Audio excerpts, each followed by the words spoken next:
ঢাকা বিশ্ববিদ্যালয় কেন্দ্রীয় ছাত্র সংসদ, ডাকসু ও হল সংসদ নির্বাচনের তৃতীয় দিনের মতো প্রচারণা চলছে।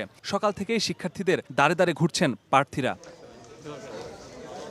প্রার্থীদের প্রচারণায় ঢাকা বিশ্ববিদ্যালয়ে বিরাজ করছে উৎসবমুখর পরিবেশ। শিক্ষার্থীদের নানা প্রতিশ্রুতি দিচ্ছেন প্রার্থীরা। সমাজসেবা সম্পাদক পদে আমি যদি নির্বাচিত হয়ে আসতে পারি, তাহলে আমার আরও কিছু ক্যাপাসিটি বিল্ড আপ হবে, যেটাকে ব্যবহার করে আমি এই সমস্যাগুলো সমাধান করতে আরেকটু বেশি ভালো মতো করতে পারবো। তাদের যে দাবি দাওয়াগুলো রয়েছে সেগুলো আমরা আসলে পূরণ করার ক্ষেত্রে ভালো ভূমিকা রাখতে পারবো। সেজন্য আমরা আশা করি আমাদের 4 জনকেই শিক্ষার্থীরা বেছে নেবে এবং আমাদেরকে ভোট দেবে। ছাত্রদল সমর্থিত প্যানেল আবিদ হামিদ মায়ের পরিষদ ঢাকা বিশ্ববিদ্যালয়ের বটতলায় দুপুরে তাদের নির্বাচনী ইস্তেহার ঘোষণা করেন। 10 দফার ইস্তেহার পাঠ করেন ভিপি পদপ্রার্থী আবিদুল ইসলাম খান।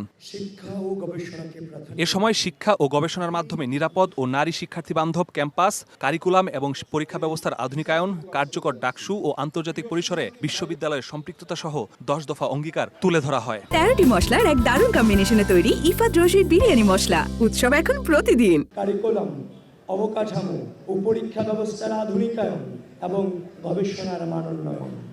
ঢাকা বিশ্ববিদ্যালয় কেবল একটি শিক্ষা প্রতিষ্ঠান নয়, এটি বাংলাদেশের ইতিহাস, সংস্কৃতি, সংগ্রাম ও অর্জনের অবিচ্ছেদ্য অংশ। সেই গৌরবময় ধারাবাহিকতায় আমাদের প্রতিশ্রুতি একটি আধুনিক, নিরাপদ, গণতান্ত্রিক ও শিক্ষার্থী বান্ধব ক্যাম্পাস বিনির্মাণ। এদিকে কলাভবনের সামনে নির্বাচনী প্রচারণায় এসে বৈষম্য বিরোধী শিক্ষার্থী সংসদের জিএস প্রার্থী আবু বাকের মজুমদার অভিযোগ করেন, সুষ্ঠু নির্বাচন নিয়ে শঙ্কিত তারা, ভোটের আগেই ভর্তি হতে পারে ব্যালট বক্স। অনেকে সেসব বিধিমালা মানছে না, যেমন এটাও সত্য, আবার বিশ্ববিদ্যালয় প্রশাসন তাদের বিরুদ্ধে ব্যবস্থা নিচ্ছে না। সেক্ষেত্রে আসন্ন ইলেকশন দিন নিয়ে আমরা আশঙ্কা করছি, শিক্ষার্থীরা আশঙ্কা করছে। পরে কলাভবন ও এর আশপাশ এলাকায় লিফলেট বিতরণ করেন তারা।